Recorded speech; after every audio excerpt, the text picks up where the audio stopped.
কে কে যুব সাথীর form fill up করেছো? মানে বেকার ভাতা, যেটা আমাদের ওয়েস্ট বেঙ্গলে মমতা বন্দ্যোপাধ্যায় মাননীয়া উনি চালু করেছেন এই স্কিমটা। এবার তোমরা জানো কি যে আমেরিকা ইংল্যান্ডেও যুবসাথী দেওয়া হয়? শুনতে খুব আশ্চর্য লাগছে, তাই না? আজকে সবটা এক্সপ্লেন করবো তোমাদের সামনে। তোমরা প্লিজ চ্যানেলটাকে সাবস্ক্রাইব করে দাও, ভিডিওটাতে একটা লাইক দাও। একটা সাপোর্ট কিন্তু তোমাদের আমাদের ভিডিও বানানোর উৎসাহ বাড়ায়। তো অনেক কাউকে তো তোমরা সাপোর্ট করো, তো আমাদেরকে না হয় একটু সাপোর্ট করলে। তো চলো ভিডিওটা স্টার্ট করা যাক। রাজ্যে বেকার যুবকদের জন্য সম্প্রতি যুবসাথী প্রকল্প চালু করেছেন আমাদের মাননীয়া। বেকারদের প্রতি মাসে 1500 টাকা করে দেওয়া হবে বলে আনুমানিক ঘোষণা। আর এই যে ভোটমুখী বাংলা, এই স্কিমকে কেন্দ্র করে সমালোচনায় নেমেছেন বিরোধীরা। তো তোমাদের কি মনে হয়, এটা কি শুধুমাত্র ভোট ব্যাংক জয় করার জন্য, নাকি সত্যি উপকারে আসবে বলে মনে হয়? কমেন্টে কিন্তু অবশ্যই ভিডিওটা দেখতে দেখতে জানিও। কিন্তু বিশ্লেষকরা আবার কি বলছেন অন্য কথা, যে একাধিক প্রথম বিশ্বের দেশেও ঠিক এভাবেই বেকারদের ভাতা দেওয়া হয়। অর্থনীতিবিদদের মতে উন্নত বহু উন্নয়নশীল দেশেই বেকারদের জন্য নির্দিষ্ট সামাজিক সুরক্ষা ব্যবস্থা রয়েছে। এগুলি সাধারণত আনএমপ্লয়মেন্ট বেনিফিট বা আনএমপ্লয়মেন্ট ইন্স্যুরেন্স নামে পরিচিত। প্রসঙ্গত আমি আর একটা কথা বলে রাখি, কিছু কিছু বিরোধী দল তারা এমন মন্তব্য করেছেন যে বেকারদের যে ভাতাটা দেওয়ার কথা হয়েছে সেটা খুব একটা খারাপ নয়। তারা এটা দিচ্ছে তাদেরই ট্যাক্সের টাকা, জনগণেরই টাকা, আর এতে কিছুটা উপকারে আসবে। হ্যাঁ, কিন্তু তার পাশাপাশি যদি চাকরির কথাটাও যদি ভাবা হতো তাহলে বেশি ভালো হতো। অনেকে আবার বলছে দেখলাম যে যদি এর পাশাপাশি মানে তারা হয়তো আমার আপনারই মতন হয়তো বেকার, তারা একটা জায়গায় কমেন্ট করছে দেখলাম আমি, সেখানে লিখেছে যে এই টাকাটা যদি আরেকটু বাড়িয়ে যদি কিছু স্কিল, মানে কি বলবো, একটা জায়গায় ধরো অ্যাপ্রেন্টিস হিসেবে চাকরি পেয়েছে, মানে প্রশিক্ষণও দেওয়া হচ্ছে প্লাস তাদেরকে স্টাইপেন্ড দেওয়া হচ্ছে। এই টাকাটা 1500 টাকা না, কারণ 1500 টাকা আজকাল কিছু হয় না।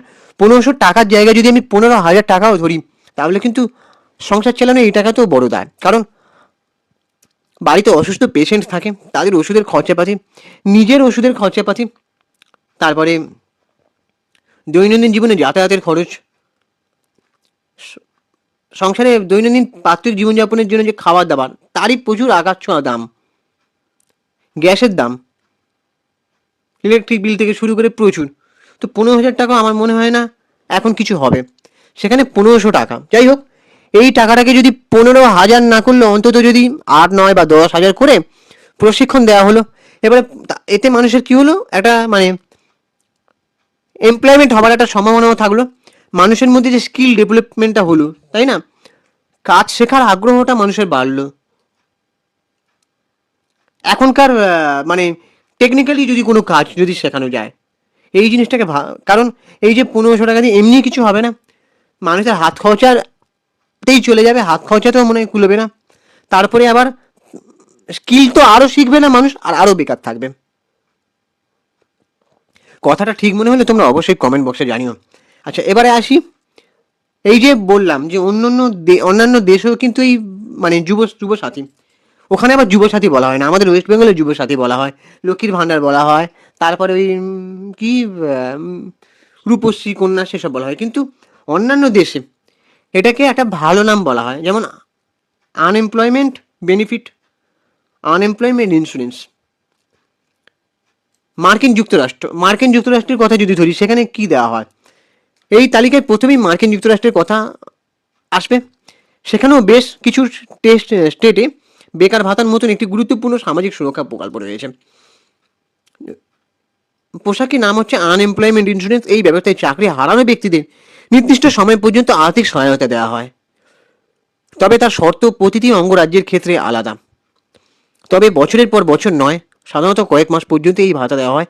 তবে আনএমপ্লয়মেন্ট অফিসে গিয়ে চাকরি হারানোর কারণ, কাজের অভিজ্ঞতা, শিক্ষাগত যোগ্যতার প্রমাণটা দিতে হয়।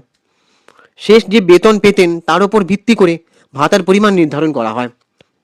নির্দিষ্ট সময় অন্তর সেই দপ্তরে গিয়ে আপডেটও দিতে হয়। তাহলে এখানকার সিস্টেমটা কিন্তু শুনে কি মনে হচ্ছে, কত ভালো না? মার্কিন যুক্তরাষ্ট্র গড়ে বেকার ভাতা কত?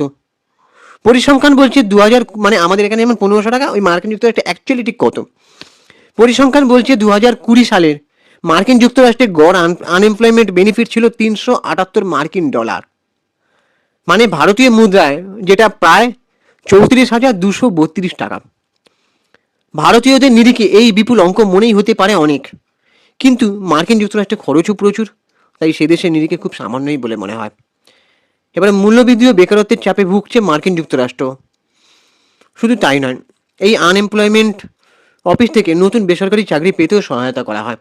কোনো বেকার যদি চাকরির ইন্টারভিউ দিয়ে কাজ না পান, সেক্ষেত্রে সংশ্লিষ্ট অফিসে ফোন করে আনএমপ্লয়মেন্ট দপ্তর, অর্থাৎ শুধু ভাতা নয়, কর্মসংস্থানের দিকটিও দেখা হয়। তাহলে এখানে যদি এটা হতে পারে, তাহলে আমাদের ওয়েস্ট বেঙ্গলে কেন হবে না?